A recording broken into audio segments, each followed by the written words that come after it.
like this town. I like the city air, I like to drink of it. The more I know New York, the more I think of it. I like the sight and the sound and even the stink of it. I happen to like New York. I like to go to Battery Park and watch those liners booming in.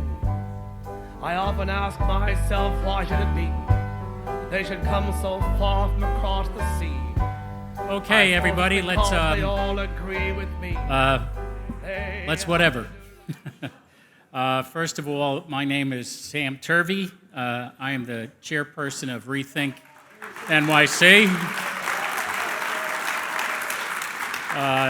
You don't begin to know how much I needed that, so thank you very much. I'd like to start, before we start the program, with some thank yous. I'd like to thank Cooper Union and their very accommodating staff. Christine Sarkisian, who runs their staff, is my new best friend. I will say that I am always very partial to Armenians because my grandmother went to Mount Holyoke and they had the women go to Armenia when they graduated from college, and she spent some time working with Armenian orphans. And whenever I meet an Armenian, I'm wondering, maybe my grandmother took care of your grandparents. It's just an aside. But in any event, I'd also like to, while ReThink is sponsoring this, really Vishaan Chakrabarti and PAU and Alexandros Washburn from the Grand Penn Community Alliance really stepped forward. It's a real partnership. It's something that we are very much doing together, and I really appreciate the camaraderie and partnership. I also would be remiss, some of you know that ReThink New York City is a small organization, derivative of some of Jim Venturi's efforts, and how did we get to put on, and even think about putting on a program like this? And a part of it is that we were able to secure a grant from the Barbara and Donald Tober Family Foundation, and it was very generous and well needed, and it is very much in following with Donald Tober's care about historic preservation and things New York City. And so we're very appreciative. Barbara is here, and I am very moved by that. I also should say the Mary Jane Wall Foundation helped us pay for some of the video work that we did. Some of you may know of the walls because during COVID, many of us had to cut our own hair, and the wall money came from wall clippers. And my daughter became quite a barber during all that. But anyway, let's get to why we're here. 60 years ago, the original Penn Station began being taken down. It was the fall of 1963. And, it's really been a nightmare ever since. And there have been a lot of Band-Aids attempted over the years to make it better, and they uniformly don't work. And we're here tonight because the governor of New York and her predecessor are proposing the mother of all bad Band-Aids for Penn Station, and we think that there's a strategic opportunity there to really make New York City better. A once-in-a-century opportunity to get things right. And, we don't like to be this strident, but we're not given a choice by what they've done. They're, frankly, squandering it, and we're very worried about that. So who are we? I thanked Vishaan and Alex. Vishaan has more credits than Jimmy Stewart and Henry Fonda put together, but he's a very prominent architect and urbanist in New York City, and he's accomplished a lot of great things. And it took me a lot of muscle to get people away from his wonderful model of Midtown and his version of a new and improved Penn Station. Alexandros Washburn, I met maybe a little more than a year or so back, and went out to this great ribs place in Red Hook that I'd like to get back to. And he also is somebody who has spent a lot of his life thinking about Penn Station, working on Penn Station, working with Senator Moynihan, now working with this organization, and we're all trying to come up with a real answer and a transformational answer to this situation. From my organization, Richard Cameron is our senior architectural advisor. Richard has been involved in many classical architecture endeavors, including helped found the Institute of Classical Architecture.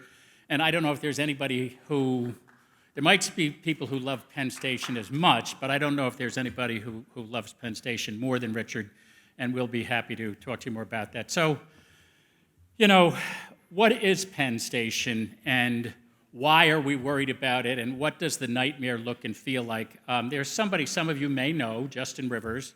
He graduated from Fordham a few years after I did, and I don't like to acknowledge how many years after I did, but us Fordham guys, we somehow like to float around Penn Station. But I mean, Justin, I think, really captures what the nature of the problem is, and could you please run his video? I love lost causes. That's why I give tours of Penn Station. She's transportation's ugly stepchild, made to process 650,000 commuters a day, while her much prettier stepsister across town gets to play host to a regional commuter ball. Grand Central is beautiful, she's majestic, and she's loved across the world, while Penn Station, she's worn down, she's ugly, and she's universally hated. Most people just count her out and pass her by. But you see, I think there's something very special at the heart of Penn Station. And that's why Untapped Cities and I have gotten together to show people around the current one to find the still beating heart of the old station. I wrote a show about Penn Station called The Eternal Space, and that's how I got to doing all this.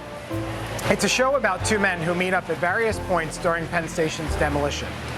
One man, named Joseph, is an older teacher who's desperately trying to keep the old station alive, while a younger man named Paul is a photographer and construction worker who's photo documenting the demolition while he's taking the station down. The two polar opposites become unlikely friends in the process of losing the building that's hosting their friendship. I was lucky enough to see the show be successful and off-Broadway in 2015. When a bomb can level whole cities in a matter of moments, why care about the largest and most beautiful train station in the world? Why not replace it for a cement flying saucer, for a sports arena? Think of the jobs this project created. That's what's important now. There are two things people don't realize about Penn Station. One, that it used to be a beautiful Beaux-Arts building that was demolished in the mid-1960s. And two, that a lot of that building is still part of the current station today. It's just buried under the arena that landed on top of it. When tourgoers finally recognize that for themselves, it's hard for them to look at Penn Station the same way again. They can't believe how much they underestimated the rich history that's alive in the station today.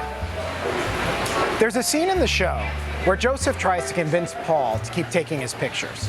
I mean, honestly, who the hell cares about any of this? An entire generation to stand to learn from the colossal mistake that we're making? No, Joey, entire generations of people will never even know this place existed. That's exactly why you need to take those photos. That's why I wrote the show and give the tours today, to give Penn Station the voice that it lost in 1963. Luckily, Penn Station is no longer seen as a lost cause. As a matter of fact, recently there has been a fever-pitch call for a new Penn Station. It's my hope that while we're conceptualizing a new station, we don't forget how much of the old one still exists in the current station today. It's our job now to find a marriage between the old station and a future Penn that can be a timeless gateway for New York City. After a tour, a woman tweeted to me, "Thank you for showing me the beauty in Penn Station." If the words beauty and Penn Station can be used in the same sentence, I feel like I can turn anything into gold. Don't believe me? Come on a tour and find out for yourself.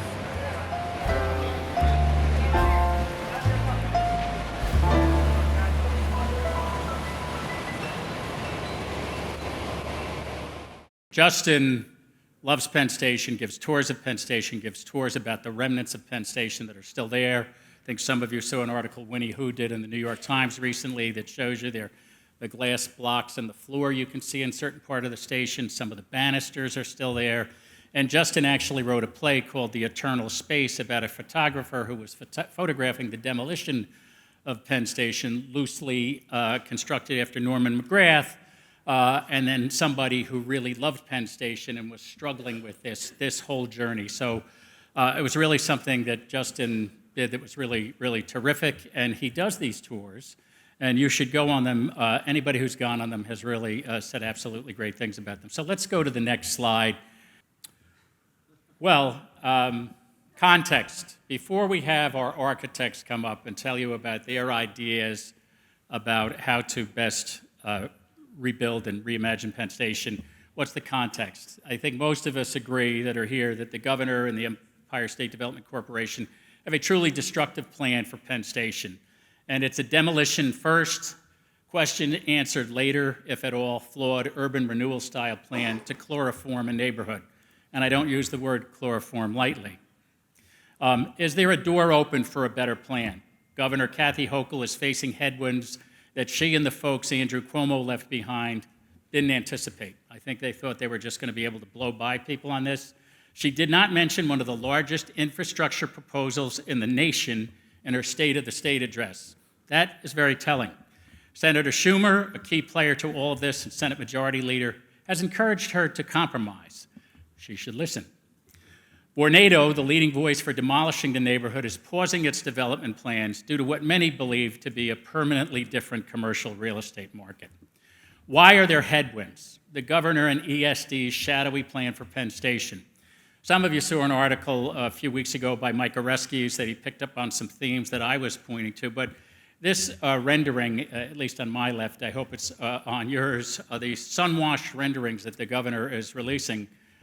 I don't know if she thinks we're that stupid, because at the same time the state has issued these shadow studies on the right, and there's not going to be much sunlight in that area, at least if they were able to build the Maginot Line of super talls that they had in mind. So we find these things, we call them eyewash. It's using a rendering as a sort of propaganda tool.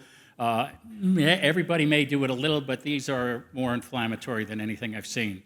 Even shadowier is the non-existent financial plan. Chuck Weinstock, our attorney, and he originally started this case on his own. He's a public-spirited person.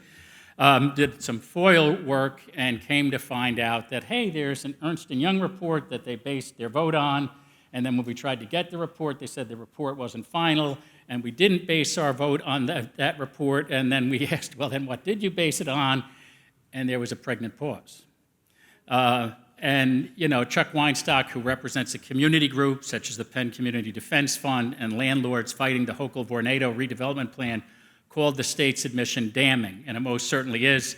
They made a decision without any rational basis, he said. In other words, they had no idea. And I think that's what most of us feel when we look at this plan. They don't know how they're going to pay for it. Now there's no commercial real estate market. It was the worst of what urban renewal brings to the table. And we'll get to some of the transit issues that it has as well. Pushback from the community boards. We're always hearing that we have a lot of meetings with the community. And guess what? You have a lot of meetings with the community, and they don't agree with you. Community Board 4, Jeffrey LaFrancois, Christine Berthet, Paul Devlin. Community Board 5, Layla Law-Gissico is here, who's their land use person, who's starting a new zoning plan for the neighborhood. I think she says something great here. She said, if there had been community buy-in, we wouldn't be where we are. If there had been proper outreach, transparency, we wouldn't be where we are.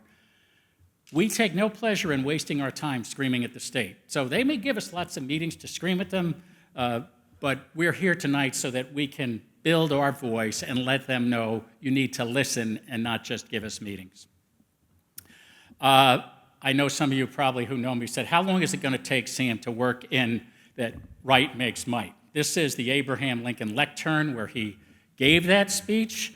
I'm not going to be on stage, and at first I felt a little bad about that. And they said, but don't worry, Sam, the lectern is down in the pit. And I said, I'm all over that. And there's no one I am more intimidated of than Abraham Lincoln. I find him and his whole life story just amazing. But Richard Emery, who is Chuck's sidekick and is at his own law firm, was quoted in the Times recently saying that, this idea that the neighborhood is blighted, it's not even close. This is a trumped-up charge. When you look at the buildings that don't qualify as blighted in that neighborhood, this is just something that they use to throw people out of their homes. Many states have changed the laws in this area. We need to. Your neighborhood could be next, and we don't want to see that. Blight also makes wrong to the neighborhood's unique historic resources. Peg Breen, president of the New York Landmarks Conservancy, when this article about the blight designation came out and said, look, yes, that neighborhood is not Park Avenue. I get it. I've lived and worked in every borough. I'm from Staten Island. I've been the butt of more jokes than you can shake a stick at. But there's actually some wonderful things in that neighborhood, and I would give you an example after I say this. The state's own assessment of the area lists 16 buildings that are either city landmarks, potential city landmarks, or architecturally eligible for listing on the State and National Register of Historic Places. It may not seem that way to you, but when you walk out, look at the Carl Fisher building that's been over here forever, and they just cleaned it recently, and it looks like it's brand new. And, you know, when neighborhoods improve, and you take care of neighborhoods, and there's diversity in neighborhoods and mixed use, funny things can happen. You don't have to demolish a neighborhood in order to make it better, and PEG has been phenomenally strong on that. The electeds. State Senator Leroy Comrie has done a terrific job at the Public Authorities Control Board saying, hey, look, you have a conceptual approval for what you're doing, but don't come back here until you have some 22nd century ideas, including through running, and including any number of other things about this plan. You do not get to spend $22 billion to go backwards. He's insisting they move forward.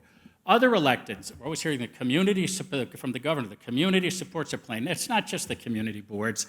You know, while we may have differences around the edges, Brad Hoylman, Robert Jackson, Liz Kruger, Tony Simone, Eric Botcher, Jamani Williams, they have all placed substantial objections to this plan in the record. What's a better idea? It's about the transit plan, stupid. If you are creating a transit-oriented commercial district, the first thing you should have is a solid transit plan. Almost all modern international cities have what we call through running.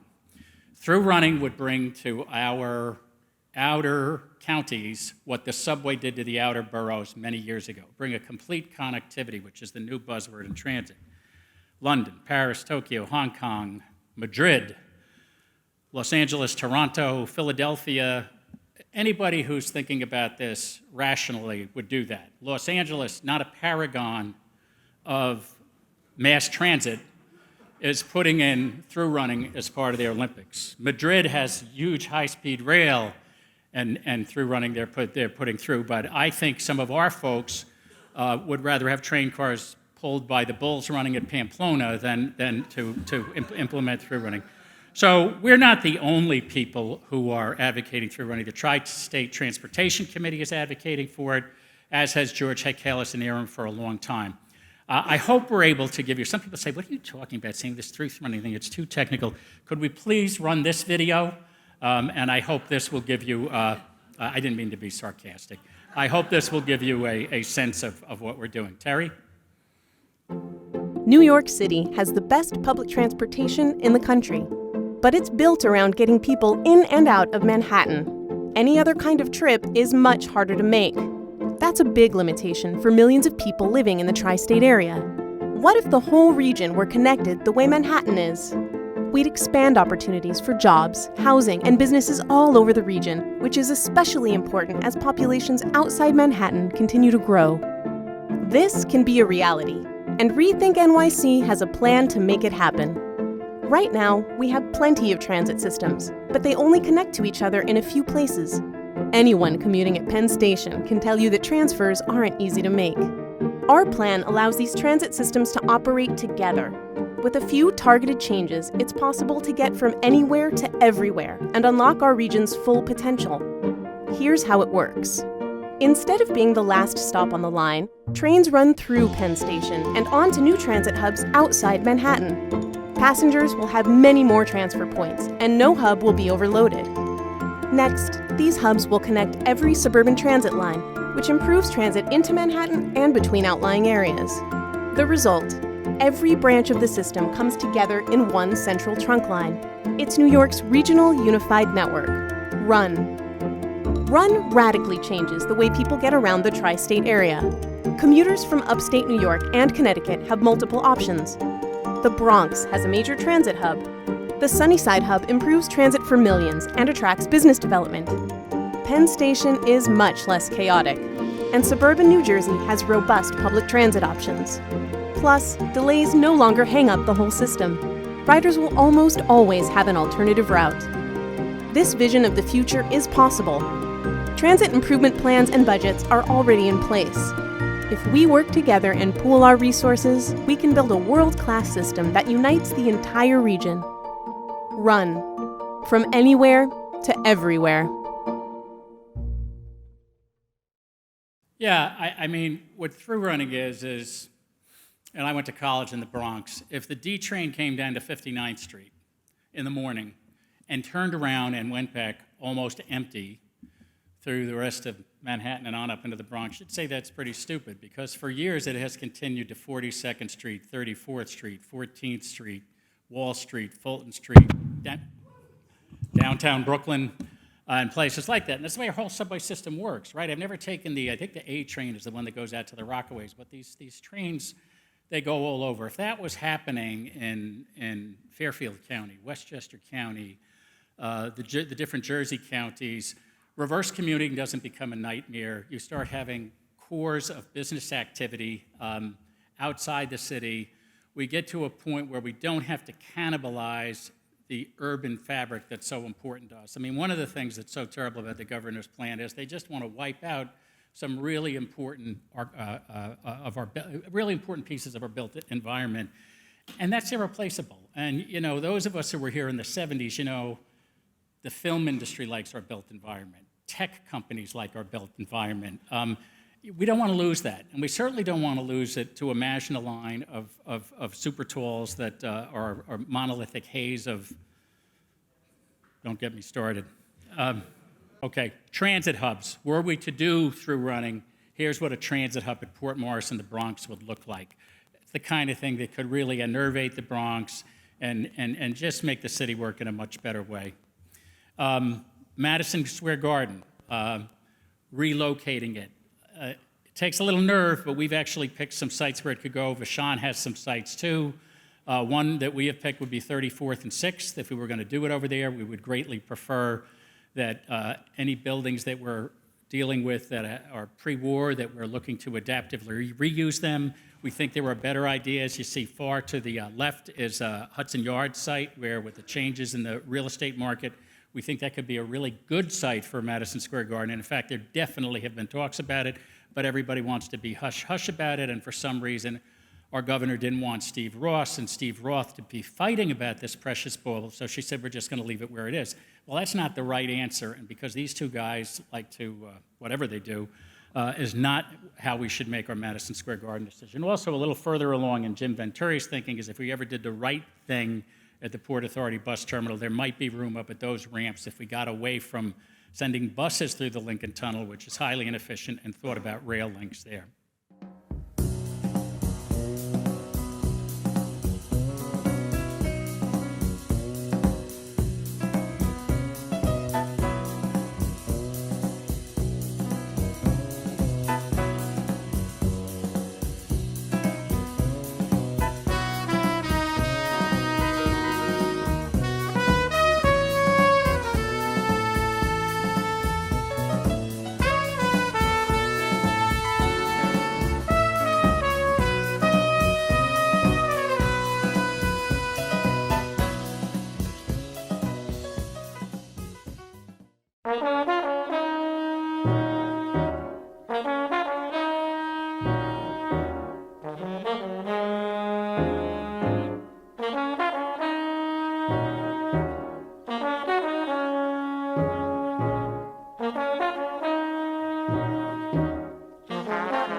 Come back one? Okay, people say, what would you do, Sam? You preservationist people, you don't want to build anything. You just want everything to stay the same. No, that's not what we're saying. There's plenty of nondescript, one-story, post-war architecture in that neighborhood that Vornado happens to own. Have at it. I mean, you're going to have to work with the communities on zoning, but have at it. But this is a neighborhood I like. I think most of you recognize it as Bryant Park. There's old, new, there are hotels, there's corporate. I don't love every new building that's happened there. I love most of the old ones there. Okay, I do have a bias, but that is what a mixed-use community looks like. And actually, the Madison Square Garden, Penn Station area could be really suited to that. Next slide.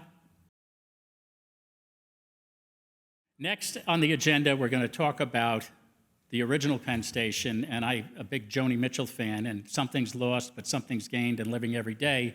And we lost something when we lost the original Penn Station, and many of us first learned of Penn Station through Lorraine, and it's with a great deal of pleasure that I introduced Lorraine to the bandstand. And I do want to say that I'm inviting Lorraine, despite the fact that the first time we had a party and had this model there, she was really making fun of me, saying, "Sam, you're the only person I know who has a Penn Station dollhouse." And but I'm over it. Thank you, Lorraine.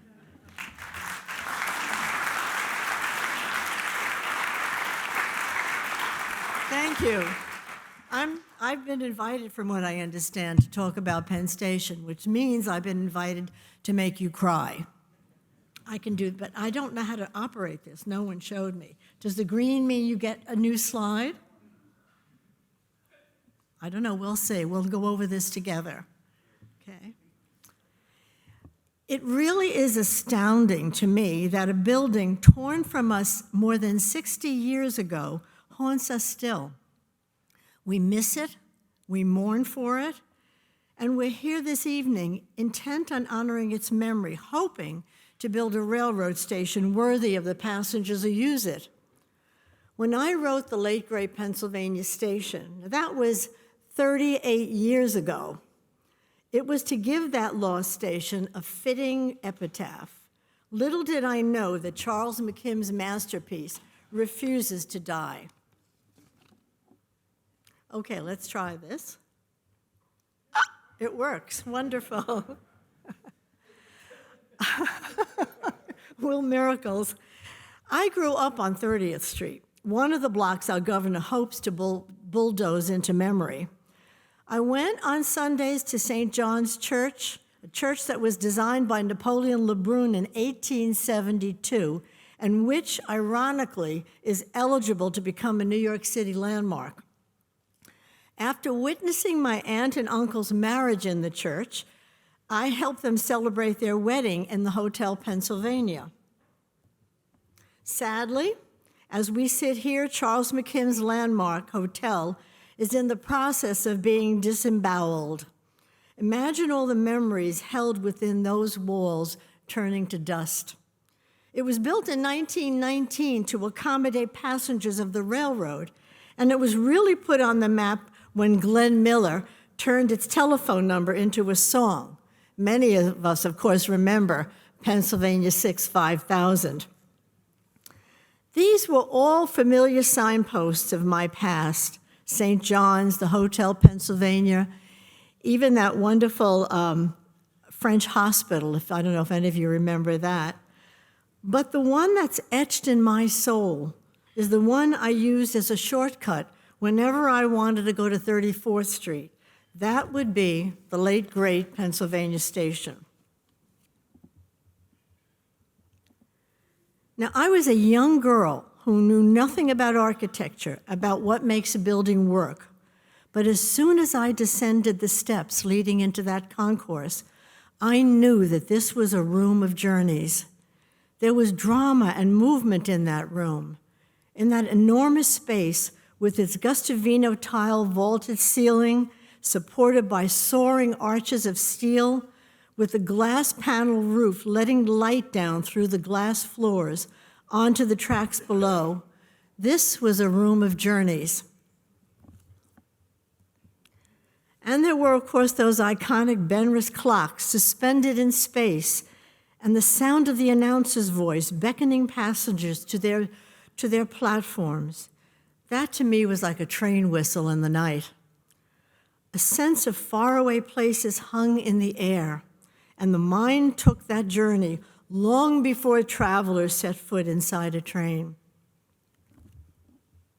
Now, after I went through the concourse, I went through these doors just exactly like those you see on the screen with the porter escorting that woman. He's leading her from the concourse into the main Pennsylvania Station's main waiting room. And what a wondrous space that was. If the concourse was all steel and glass and motion, the main waiting room of Pennsylvania Station was all marble and serenity, an entirely different experience, which is what made that whole station so special. Every room had an experience for you. You just had to be open to it. And now, we're about to see a recreation of one of the most wondrous rooms this city has ever experienced. Modeled after the ancient baths of Caracalla, the main waiting room was bathed in the warm glow of travertine marble. It is a honey-colored stone quarried near Tivoli, Italy. It was used to build the Colosseum and the Cathedral of St. Peter's in Rome. It caught the sun pouring down from crescent-shaped windows and held in that vast space. When the sun was down, huge iron candelabra resting on marble pedestals gave off light. We've just seen some of those wonderful Corinthian columns. There were 6 of them that supported the coffered vaulted ceiling. All the architecture of Penn Station was a genuflection of the past. And that's important because that is what it gave us that connection to the past. And that, I believe, is the reason we cannot let go of Pennsylvania Station. Actually, now we're going to visit one of my favorite spots in the station. When I was a kid, I loved it here. On either side of the main waiting room were the carriageways. Now, they were called carriageways because when the station was built in 1910, they didn't have taxi cabs. They had horses and carriages, so it always remained the carriageway. Passengers arriving by cab in our time would be dropped off there. Taxis would arrive from one of 2 7th Avenue entrances, and they were reminiscent of the Brandenburg Gates in Berlin. I loved those carriageways with the playlight of sunlight and shadow. They really created their own drama. And now we're going to try something. We're going to watch Strangers on a Train. Let me see. Here we go. Alfred Hitchcock caught this beautifully in his film, Strangers on a Train, shot so perfectly in black and white. I'm going to set this up for you in this particular shot. In this film and in this scene, Farley Granger plays a man trying to stop a psychopath from killing his estranged wife.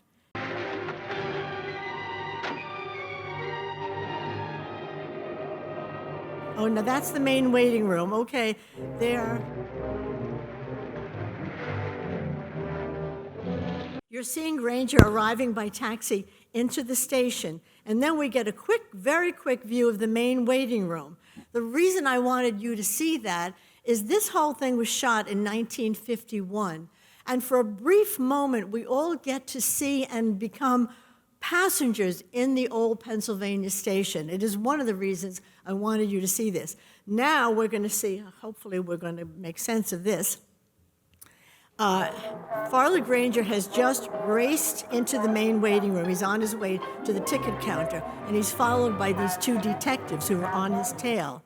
Now, this is very interesting. What's happened is we've just seen, or we've tried to see, Farley Granger arriving in Penn Station by taxi.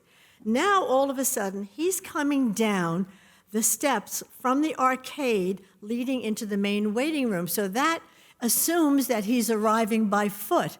And I think the reason Hitchcock did that is he wanted the shot.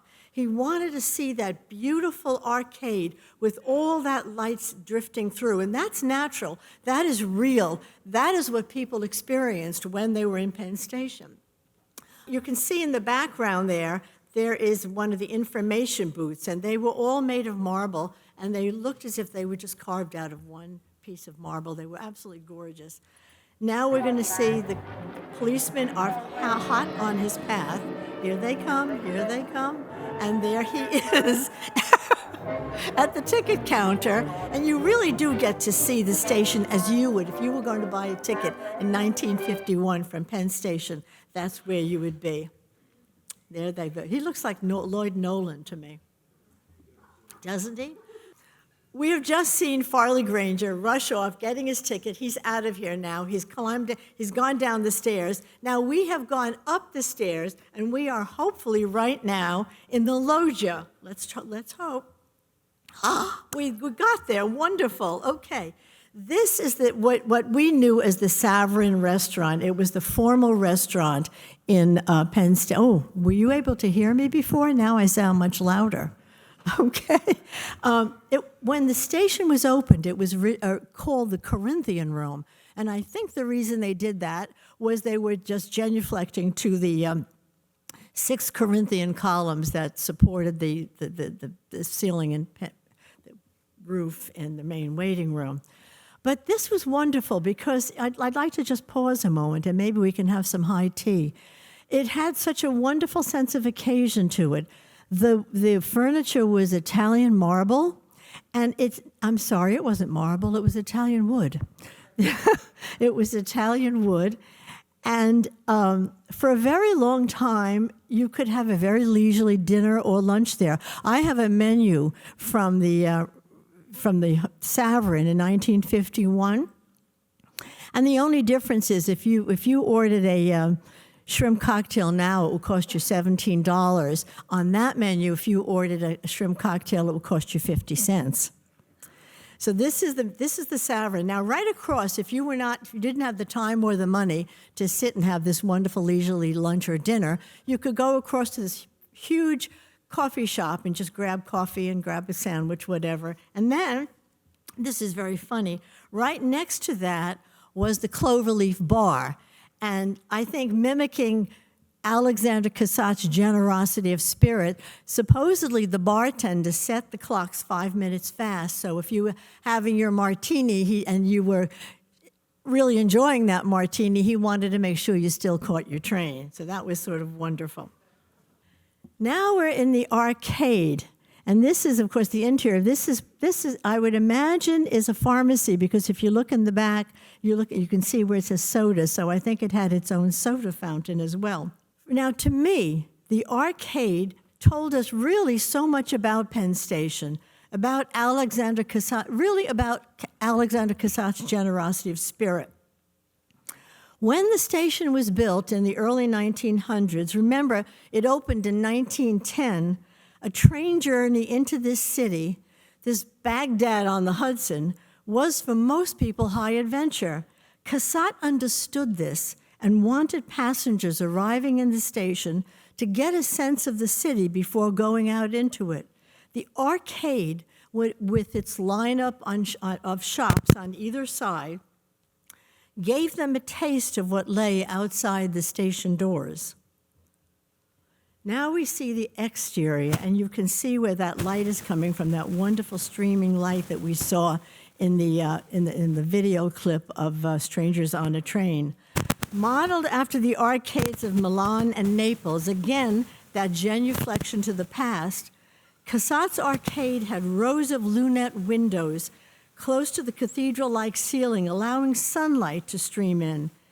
There was a serenity to this space, as if Cassatt understood that passengers needed to catch their breath before venturing outside. By the time a passenger exited through the Doric column vestibule, that passenger had a preparation for the city that lay outside of his feet. That's that wonderful entrance. I remember.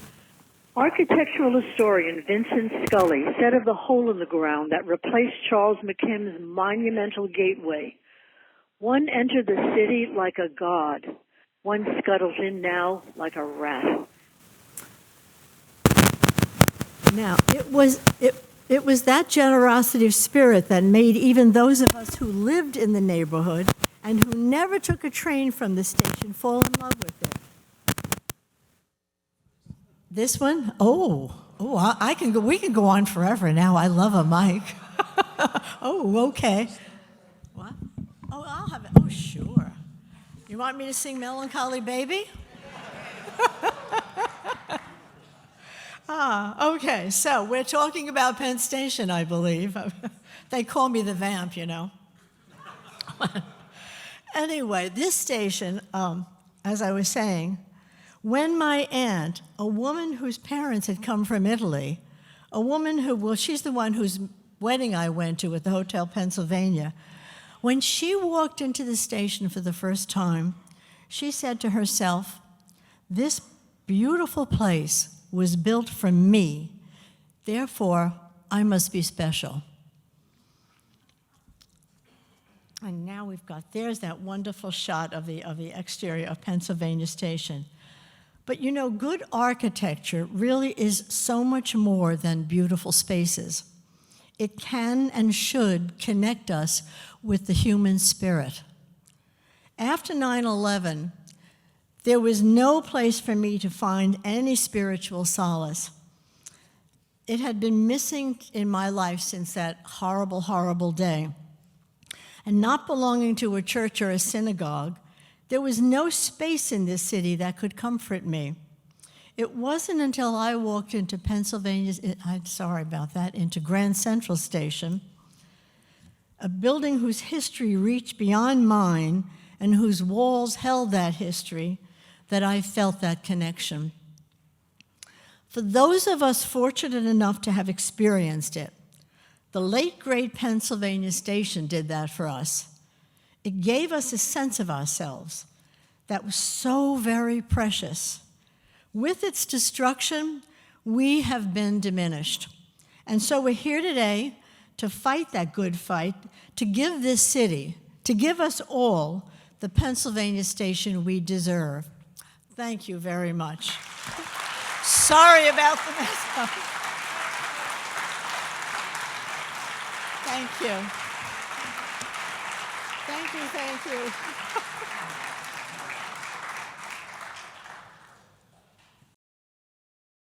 Our next speaker is going to be the person I referenced before, who's got a lot of credits. And so Vishaan, I said maybe we should take a 5-minute break. He said, no, let's go. So come on, Vishaan, let's go. He will improvise. Thank you, Sam. Thank you, Lorraine. Sam is indefatigable for putting this together, so we thank you. I mean, I have to tell you, Sam mentioned this, I had some trepidation about showing up here tonight because there are disagreements among the people who are going to present. And that's okay. I mean, because I actually think what this process has been missing, you can put up the slides while I'm doing this. I think what this process has been missing is the debate of democracy and the fact that we do have differences, and that's okay. The other thing I just wanted to mention is, so I've been at this, I had hair when I started on this. Like a number of the people in this room, we've been thinking about this literally for decades. And I think the reason for that is that Penn Station is about, to me, more than the station or even the neighborhood. It is about whether we really believe in a sense of the public. Do we still have a public city? And I think the station, its destruction, and what happens in its future embodies that dialogue. So, do we have slides? Maybe once? Going twice? This me? Woo! All right. Plan B. Okay. We call this Penn Palimpsest, layering of history. I'll explain that for a reason. I just want to quickly thank Darren Walker, because the Ford Foundation supported a lot of this work, and two historians with whom we worked on this, the late Hilary Ballin and Jill Johns. I spoke to Lorraine as well during the creation of this. We believe as a firm, POW, in the weaving of history, in the idea of layering history. This is one of our projects at Princeton: scale, materiality, the expansion of the Rock and Roll Hall of Fame and its geometry, Domino Sugar, which is proudly under construction, and again, this is layering history with a landmark. So we believe in that weaving of the new and the old, and so you have to start with history. Lorraine gave us some of that. I wanted to talk about that history in a slightly more physical way. We talk about Grand Central versus Penn Station all the time. There's a fascinating difference between the history of these stations. Cornelius Vanderbilt was creating Terminal City, which is what you see on the right, and all of the buildings, all the sites in the dark outline were part of the plan to create a city around the station. Cassatt had a fundamentally different goal. He needed to get his very wealthy passengers into New York City instead of transferring on a ferry across the Hudson. It wasn't about creating a city around the station. And so he actually thought very little, neither did McKim. Jill Johns had a wonderful quote when I asked her about this. She said, "My dear boy, they were Philadelphians." So at the time, it was the largest construction project in North America. They took down 4 city blocks. It was a largely African-American community that got displaced by this construction. It was an extraordinary project. Those are still largely the tracks that are underneath Penn Station today. As Lorraine mentioned, 1910, station gets built. We look at this picture so often, but how many of you look at the buildings around the station, not just the station? Look at the scale of it, look at what was going on around it. And McKim and Cassatt, I would submit to you, were incredibly scared of the neighborhood around them. They built a fortress against the neighborhood around them. The Farley Building, the only building I can find in the 20th century built with a moat, tells you something. Baths of Caracola. Look, I'm going to criticize the original Penn Station a bit, which is heresy in this crowd, right? But I'm going to do it not because I wish it wasn't there. I wish it was still there. But in thinking about the future, we have to wrestle with the past. What was the phrase you used, Lorraine? That it was a no, but not a genuflection to the past. So here's my question: to whose past? A Roman bath. I submit that in a city of Asian Americans and African Americans and Jewish Americans and Latin Americans, is this the genuflection to the past that we need when we go into the future? Furthermore, there is the possibility that 2 things are true at once. There can be great architecture that is not great urbanism. The carriageways Lorraine mentioned.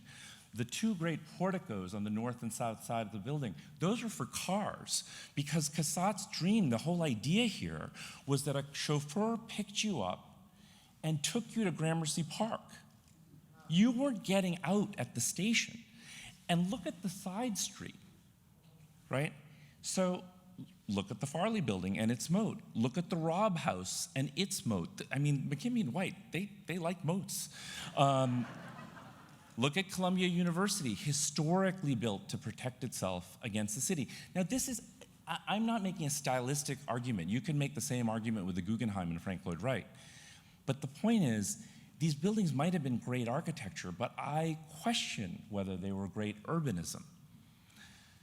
The real genius, however, was, I think, the concourse Lorraine pointed out, which separated egressing and disembarking and embarking passengers on the west side of the station.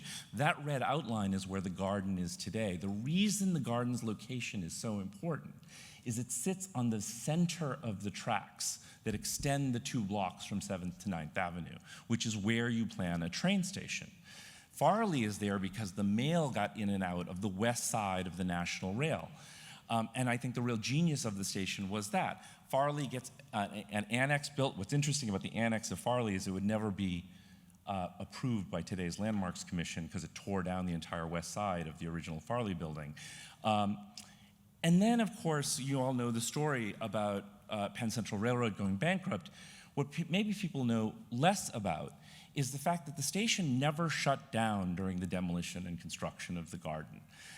You see that steel beam in that photograph? That is basically a manhole cover that was built to protect people while the station was being demolished, because it took over 5 years for the station to get demolished. I love this picture. That is the superstructure of the garden going up in 1967 behind the edifice of Penn Station on 7th Avenue, where, of course, there were protests going on and so forth. Which gets us to the situation today with the garden, 2 office buildings that are valuable but not architecturally quite distinctive. So when you stand in this space in Penn Station, that ceiling is the underbelly of Madison Square Garden. You're right underneath it. And then, of course, underneath that is the most used part of the station, the concourse that brings people from the subways to the commuter lines that has about a 10-foot ceiling. And of course, so what was the solution? Senator Moynihan, 1993, famously a shoeshine boy in the old station, proposes that the Farley Building sitting over the tracks should become the new Penn Station. For the average person on the street, they thought that this would replace Penn Station, lock, stock, and barrel. That was never going to be true because the station is on the west side of the tracks, has no access to New Jersey Transit whatsoever, limited access to Long Island Railroad. And so this project, which kind of went on for over 2 decades, I would argue was sort of, I'm glad it's there, but it's basically beauty for the few and for the wealthy few. It's largely Amtrak riders. On its best day, it is 5 to 15% of the over 500,000 people who use Penn Station every day. Most of those people are Amtrak riders. And while those people were getting a new station at the cost of billions of dollars to the government, it was precarity for the many. Meaning that the commuter station, which was always ignored, it was ignored by McKinney and White, right? The fact that this was also a commuter facility, right? And so you remember this stampede over a nothing event where 14 people got hurt, or 16 people got hurt, excuse me. And so the reason is because, again, New Jersey is where the growth is. New Jersey is where most of the traffic is coming from, and Farley doesn't serve that. And I think because a lot of people in this room, this focus became, well, what is next after Farley? So back in the 2006, 2008, I ran a joint venture that proposed moving Madison Square Garden to the back of the Farley building and building a new commuter station that would pair with the Farley building. It fit beautifully in the back of the Farley building. I still believe this should have happened. And what everyone needs to remember is the Garden signed a legal agreement to say they would move into the back of the Farley building. Public reaction was interesting. We got a lot of approval from the New York Times, and I consider myself a preservationist when preservation is justified. The preservation community, I'm sorry, got this wrong. They launched an ad campaign that said, don't let this happen again. They equated the Garden moving to the back of the Farley building as the same as the destruction of the original Penn Station.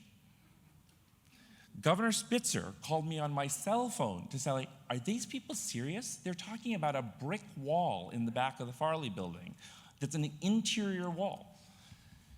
Held up the whole project, 2008, resignation, recession, whole thing goes dead. We get Moynihan Train Hall in 2021. In the meanwhile, the growth continues. Plans for Gateway, plans for bringing, Sam mentioned through running hundreds of thousands of more passengers into the Penn Station that has the 11-foot ceiling where 16 people got hurt because of a false alarm. And so I was a partner at a firm called Shop Architects, and 3 other architecture firms all participated in an MAS RPA event. I love the fact this was done in 2013. It was called Penn 2023.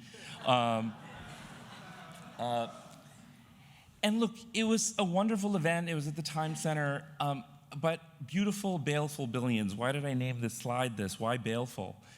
Because all of the feedback the architectural community got from this was that we were doing the entire thing a disservice. That as beautiful as any of these projects were, that they would all cost tens, if not $20 billion that no one had. No one had a plan for moving the Garden. No one had a plan for implementing any of it. And so it's an interesting exercise as an architect to think about that. So moving forward into 2016, actually, I got a phone call. I had formed an architecture firm called POW, and the Times editorial board called me, which is extraordinary in and of itself, and said, you've been around this for a while, can you help us think through an achievable solution? And so they ran with it, and what they ran with was this.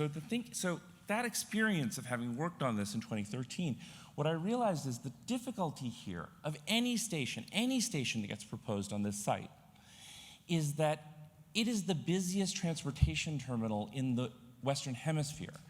And so to do surgery on that foundation is basically do open heart surgery on the patient while they're running. It's extraordinarily difficult. And so, I thought of, well, could you span the station? And structural engineers told me that would be just as expensive. And then one day with a glass of wine, I was looking at this picture and I had this eureka moment that hold it. Why do we have to build new foundations? Why do we have to build all this new stuff? Why do we have to tear down more on this site that's seen so much tragic demolition?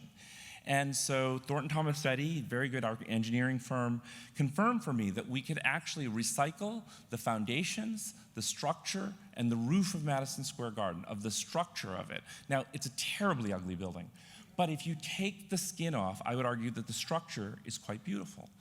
And that we could create a space on par with the Pantheon and the Baths of Caracalla space, the main waiting room, at about 153 feet, that we could create safety by purging smoke out the oculus of the top in the event of a fire, that you could passively cool it, passively heat it, and that architecturally it could create something very interesting. This is a Jornitsen sketch of something architects call the stereotomic, the earthwork, and the tectonic, the frame above. And so if you think of the train shed as an earthwork, that you could create this very light frame above that would take light and have this kind of diurnal idea through the day that could also bring together all of the efforts. Now, this is another kind of point of disagreement. I don't disagree with everything that the government is doing here. And that includes the fact that these improvements that they're doing right now are being done by good people who are trying under very difficult circumstances. As someone who worked in government, I know how hard this is to do. But what I'm talking about is fully compatible with what they're doing in the Long Island Railroad Concourse right now. So I applaud this work that's going on. But it has to be more than that. And so the idea is that you could recycle the garden structure as a pavilion with a very light amount of service retail, a small park, a taxiway that would give you a dignified way to get in and out of the station. We could remove 261 columns from the platforms, which is extraordinarily important because that's what messes up the platforms. We could take the existing concourse, and this is the gateway concourse plan, but what it would do is allow wheelchair access to every single platform, which doesn't exist today. And these are just some before and afters looking up 8th Avenue.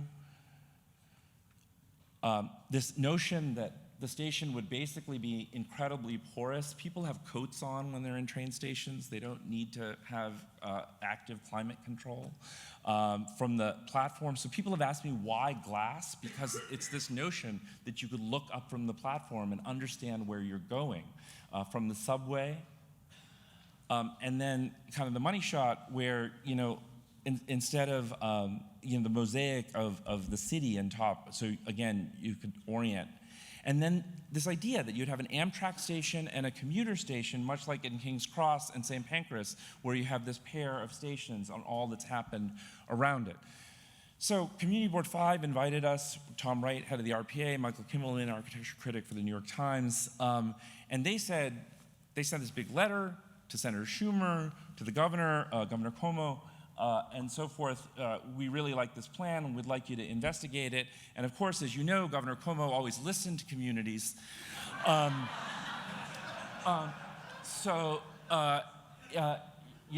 This was what came out of it, which is very similar to what is being talked about today.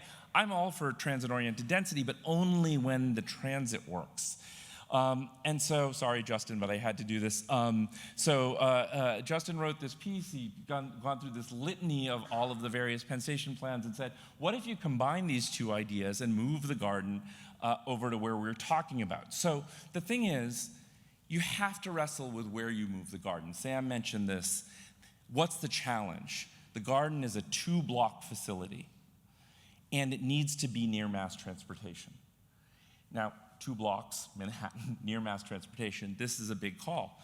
I believe these blocks are the right blocks. So again, I said disagreement. I think too much of what made the Hotel Penn great is gone.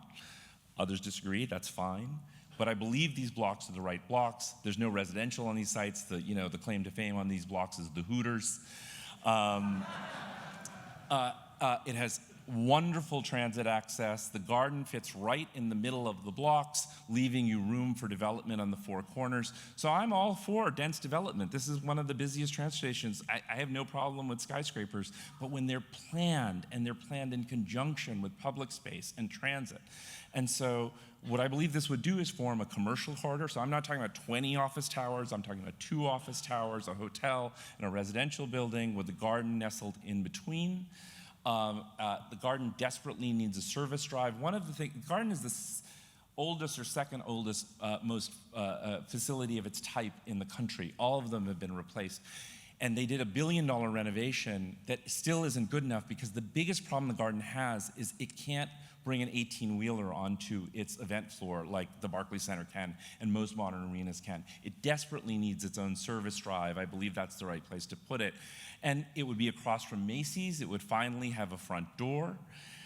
It would get all of those things, like getting a tractor-trailer truck on the arena. It would get everything it wants, basically. And I think, I think the garden and the Dolans, believe it or not, I told you I was going to say some controversial things, can be quite reasonable if they get what they need as an operating business. Because remember something, when Mayor Wagner signed that demolition order, he created a fee above a plane. The garden owns their land. They have a special permit to operate an arena. We're going to talk about that later tonight. But they do own their land. And if you own a house anywhere, think about what that means to you. So this would be about 27 FAR. It's less dense than some of the Hudson Yards buildings. I believe this would generate enough money to pay for the plan. I've talked to some real estate folks about that. And I believe it...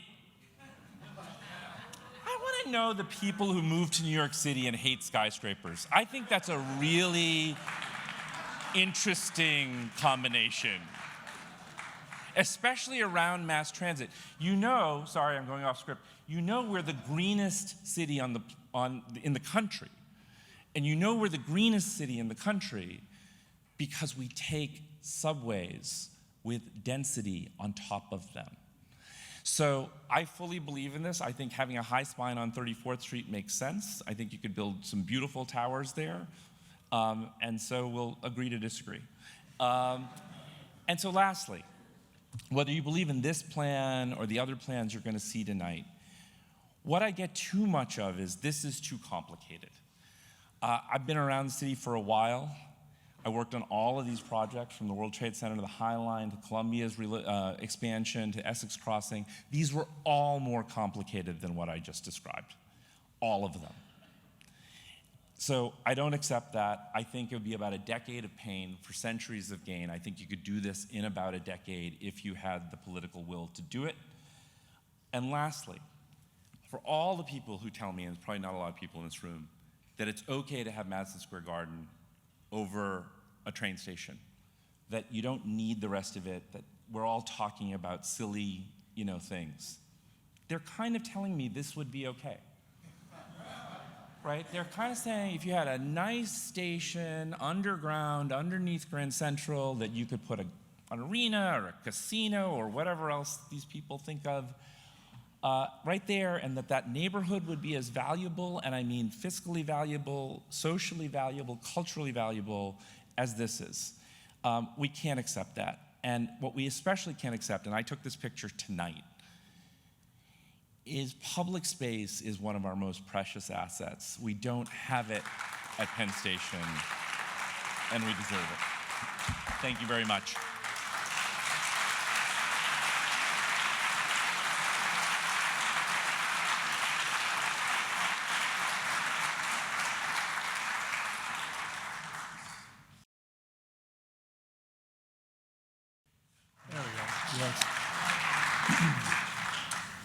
All right. Wow, it's actually kind of a privilege to follow Vishaan. I'm serious. Vishaan is a very brilliant person. If you haven't intuited that already, it's clear. I've had, the luck to work with him actually several times over in intersecting ways in our careers. When you were leading the move to move it MSG into the back of Farley, I was on the city side trying to help facilitate that inside at city planning.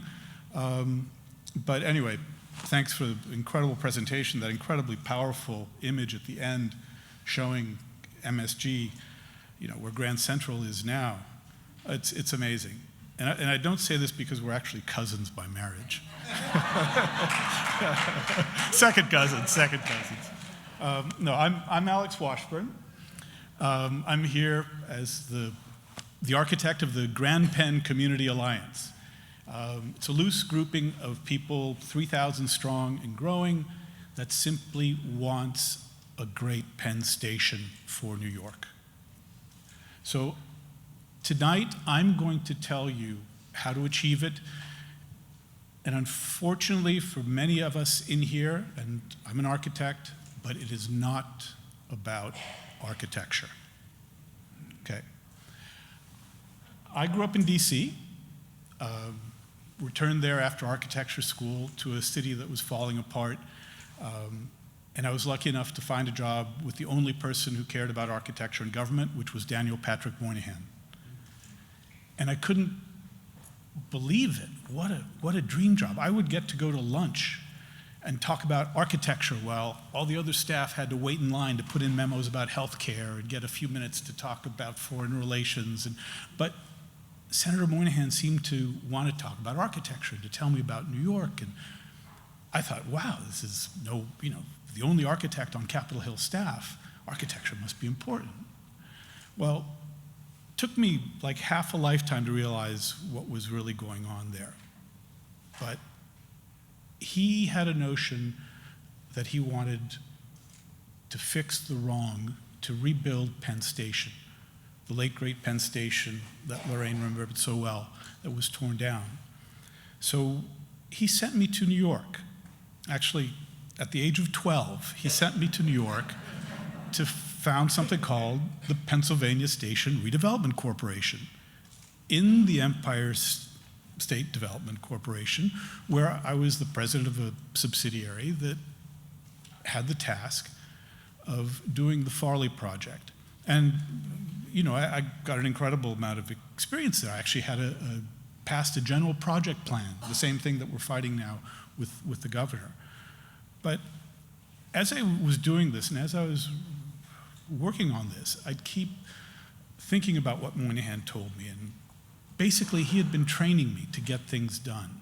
And all those stories weren't about architecture, they were about getting things done in the city and about how architecture fits in with politics and how it fits in with design to make things happen.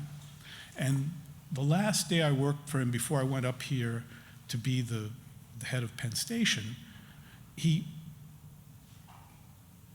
told me something very, very important. But I didn't realize it still until much later what he was getting at. And this was later after I finished with Penn Station and went back to being an architect, went back into city planning as chief urban designer. I wrote a book that the Rockefeller Foundation funded, The Nature of Urban Design, talk about the experiences about how you build in a city. But I got back to that one last lunch. He didn't say, Alex, make it pretty. Or Alex, make it big. He said, Alex, make it inevitable. That was the whole point.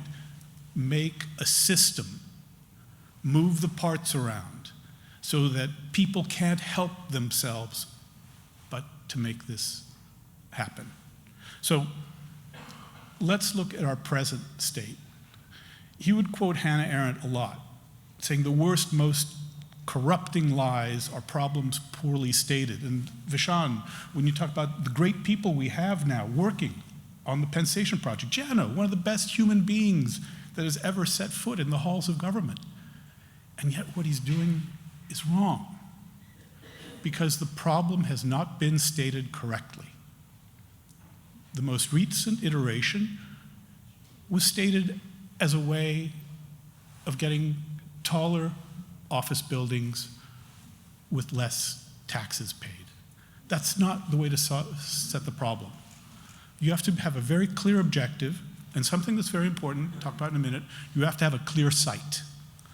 So let's talk about objectives first. How do you define a great station?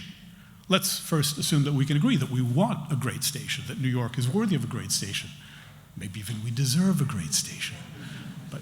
A great station it is. So there are three things, in thinking about this now for, I guess it's been 30 years, three things you need to make a station great. You need transportation capacity for the 21st century and full ADA accessibility. You need equity for commuters. And the whole package has to have civic value. Okay, let's look at it one by one. Transportation, capacity, accessibility. Like we saw before, from what Vishaan showed us, the platforms extend from one end of the Farley building all the way to 7th Avenue. The original Penn Station had one concourse, and a concourse will be defined as a space from which you can access any platform. Now, it's not crazy. They were only expecting about 125,000 people a day max. However, we're at 600,000. And our current situation is kind of like 2.5 concourses. And frankly, a half concourse isn't a concourse. So what we need is something much, much larger. And you'll see what we're proposing, what we're calling Grand Penn, really has 5 concourses. We've got to get over that 600,000 person a day mark. And the way you do this is to have a very, very large, the technical term is A-level. Okay. Equity for commuters.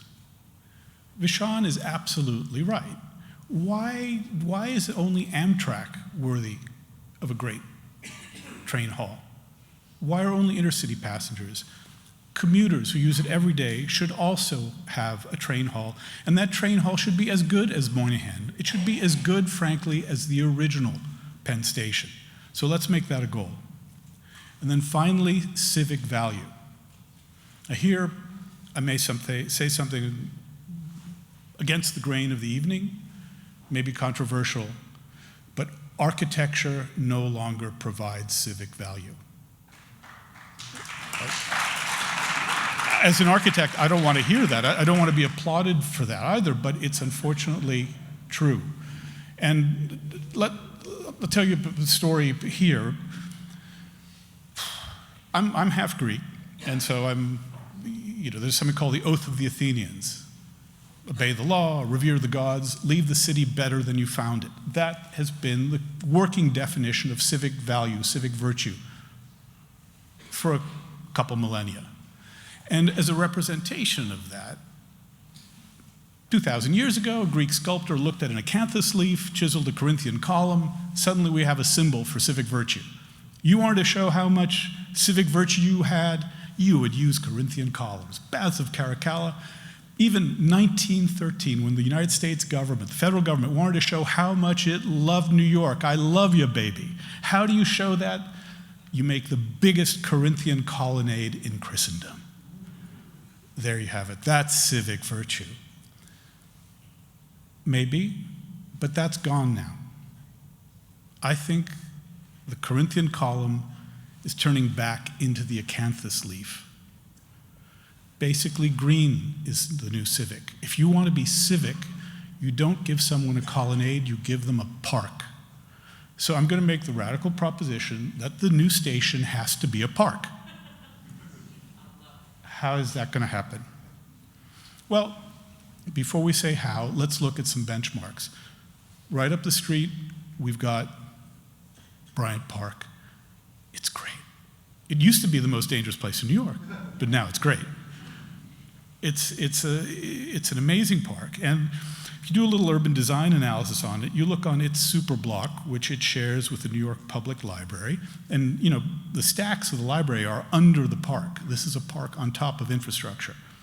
And you do a little diagram. Okay, here's the green part of it. That's how big it is. Then let's go to our super block here. Madison Square Garden, 2 Penn Plaza. Oh, look at that. Bryant Park is the same size as Madison Square Garden. Who would have thought it? So let's say that as part of these 3 things, that we want a park as good as or better than Bryant Park. Our 3 goals. What do they look like? Okay, let's, again, be urban designers, not architects. Let's take proven winners and recombine them. Let's keep our own views and aesthetics at bay. All right, take the train hall of the original Penn Station. Add Bryant Park. Combine that with the Farley Building and Moynihan Train Hall. And now we have something that we'll call Grand Penn. It is 2 train halls on either side of a park, all above a set of platforms. So this is a very complicated space, the most complicated real estate maybe in the world, spatially, vertically, horizontally, transportation, what's it experience like? So let's experience it by recreating this in something called Unreal Engine. And let's look at this as a set of videos. And I can answer questions, but here's a new commuter train hall over in the east. And again, these are all computer simulation. This one is based almost exactly on the original train hall of Penn Station. But you would come up into this train hall if you were a commuter. You would look out through the glass at this park. Across the park is the Farley Building and the Moynihan Terminal. You'd enter, very similar to the original, through 7th Avenue, past the stony portion of the building and into the light-filled open space.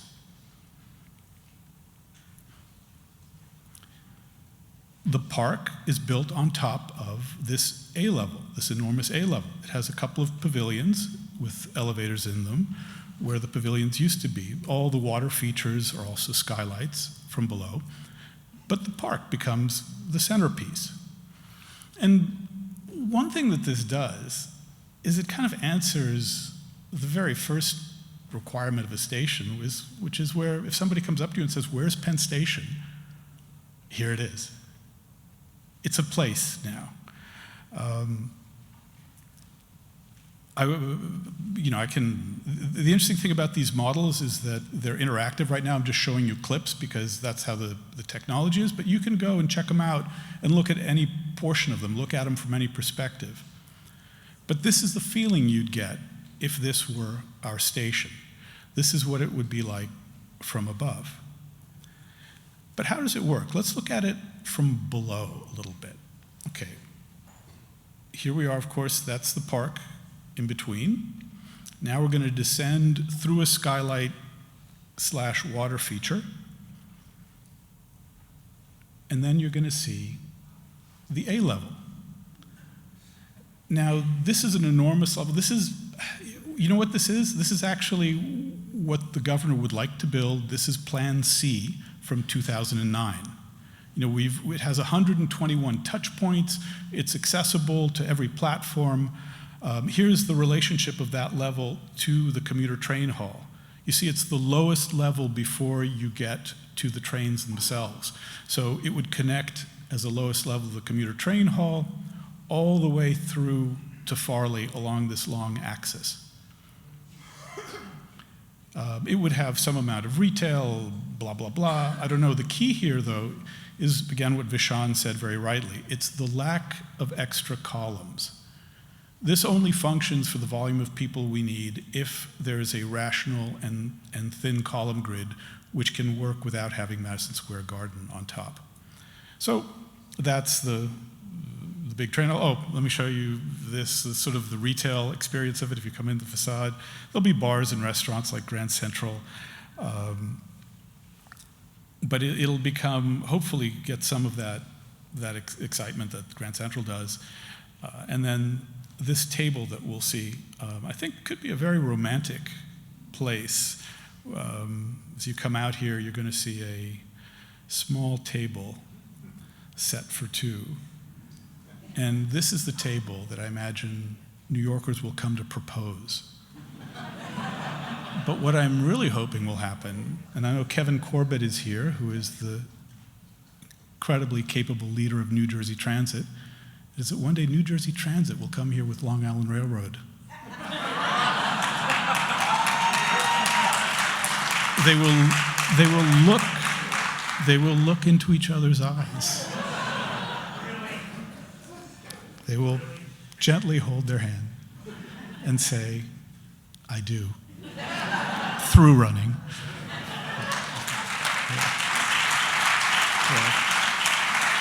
Okay.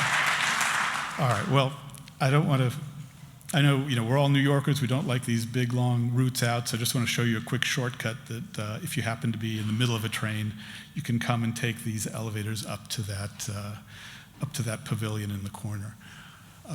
If you'd like to see more of these, they're all interactive. We'll figure out some way of getting them posted. But the key is we got to find a way of getting the governor to see these. And because in some ways, if you can experience the station, then at least you can share it as a goal. But here it is coming. Imagine just coming off of your train from Long Island, you come out here, and you experience a park in 30 seconds flat. So it's something I think worth fighting for. All right, what is the first step? Well, first step is finding someplace for Madison Square Garden. Now, I know Vishaan's location is excellent, but I kind of think that these Western rail yards are pretty good because, number one, they're empty at the moment of development. Number two, they're connected by rail to Penn Station. These are trains that 3 minutes ago were in Penn Station. You could establish New Jersey Transit connections through the ferry right across the street. And the best of all, billionaires can ride the helicopter to the events. Okay, so what would this thing look like? I don't know if you guys know, but MSG, as much as they complain that they can't do anything with Madison Square Garden, is building something called the Sphere in Las Vegas.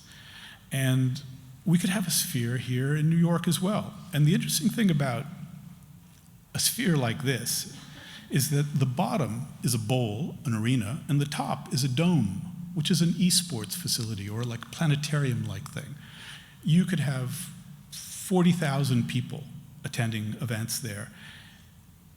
And if you build this first and then have the requisite development around it, you know, here we, again, urban designers, I just copied Marina Bay Sands and added a few super talls onto it.